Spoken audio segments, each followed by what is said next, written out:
Madam ಅವರೇ, ಮತ್ತೆ ಈ ಜಾಗಕ್ಕೆ ಯಾಕೆ ಕರ್ಕೊಂಡ್ಬಂದ್ರಿ? ಒಂದು ವಿಷಯ ಇದೆ ಸಿದ್ದು ಅವರೇ. ಅದು ನೆನ್ನೆ ರಾತ್ರಿ ನಾನು ಇಲ್ಲಿಗೆ ಬಂದಿದ್ದೆ.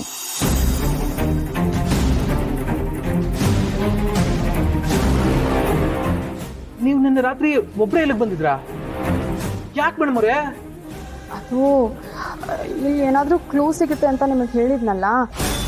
ನಿನ್ನೆ ರಾತ್ರಿ ನನಗೇನೋ ಒಂದು ಡೌಟ್ ಬಂತು. ಇಲ್ಲಿ ಒಂದು ಬಳೆ ನೋಡ್ದಂಗೆ ನೆನಪಾಯಿತು. ಅದಕ್ಕೆ ಅದನ್ನು ಹುಡ್ಕೋಣ ಅಂತ ಇಲ್ಲಿಗೆ ಬಂದೆ. ಆದರೆ ನಾನು ಇಲ್ಲಿಗೆ ಬಂದಾಗ ನನಗಿಂತ ಮುಂಚೆ ಯಾರೋ ಬಂದಿದ್ರು ಅನಿಸುತ್ತೆ. ಏನೋ ಶಬ್ದ ಆಯಿತು. ನಾನು ಬಂದಿದ್ದೀನಿ ಅಂತ ಗೊತ್ತಾಗಿ ಎಲ್ಲೋ ಬಚ್ಚಿಟ್ಕೊಂಡ್ರು.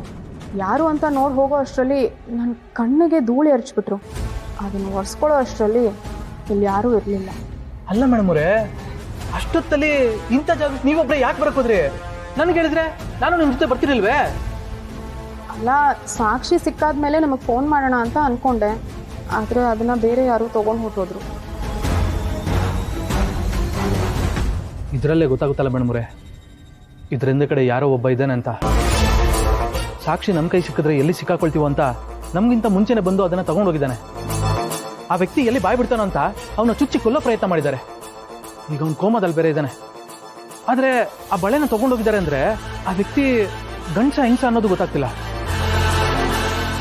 ನನಗ್ಯಾಕೋ ಆ ಬಳೆ ನೋಡಿದ್ರೆ ಅದ್ಯಾವುದೋ ಹೆಂಗಸ್ತೆ ಅಂತ ಅನ್ನಿಸ್ತಿದೆ ಸಿದ್ದು ಅವರೇ.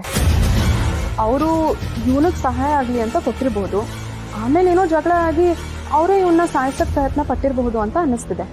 ಹೌದು ಮೇಡಮ್ ಅವರೇ, ಇದರಿಂದ ಒಂದಂತೂ ಅರ್ಥ ಆಗ್ತಿದೆ, ಸಮಸ್ಯೆ ಇನ್ನೂ ಬಗೆಹರಿದಿಲ್ಲ.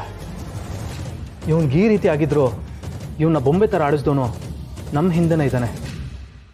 ಅವನು ನಮಗೆ ತೊಂದರೆ ಖಂಡಿತ ಕೊಟ್ಟೇ ಕೊಡ್ತಾನೆ. ಹೌದು ಸಿದ್ದು ಅವರೇ, ಇಷ್ಟೆಲ್ಲ ಆಗಿದ್ದಕ್ಕೆ ನಾವೇ ಕಾರಣ ಅಂತ ಅವನು ಕೋಪ ಇದ್ದೇ ಇರುತ್ತೆ. ನಮಗೆ ಮತ್ತು ನಮ್ಮ ಕುಟುಂಬಕ್ಕೆ ತೊಂದರೆ ಕೊಡೋಕ್ಕೆ ನೋಡ್ತಾನೆ. ಮೇಡಮ್ ಅವರೇ, ಆ ಕುಟುಂಬನ ಕಾಯ್ತಿರೋದು ಈ ಸಿದ್ದೇಗೌಡ. ನನ್ನ ದಾಟಿ ಒಂದು ಕ್ರಿಮಿನೂ ತೊಂದರೆ ಕೊಡೋಕ್ಕಾಗೋದಿಲ್ಲ. ಹಂಗೊಂದು ವೇಳೆ ಮುಟ್ಟಿದ್ರೆ ಅವನ ಜೀವಂತವಾಗಂತೂ ನಾನು ಸುಮ್ಮನೆ ಬಿಡೋದಿಲ್ಲ. ನೀವೇನು ತಲೆ ಕೆಡಿಸ್ಕೊಬೇಡಿ, ಮುಂದೆ ಎಲ್ಲ ನಾನು ನೋಡ್ಕೋತೀನಿ. ಆ ನಂಬಿಕೆ ನನಗಿದೆ ಸಿದ್ದು ಅವರೇ. ಸರಿ, ನೀವು ತುಂಬ ಹೊತ್ತಿದ್ರೆ ಸರಿ ಇರಲ್ಲ, ಬನ್ನಿ ಹೋಗೋಣ.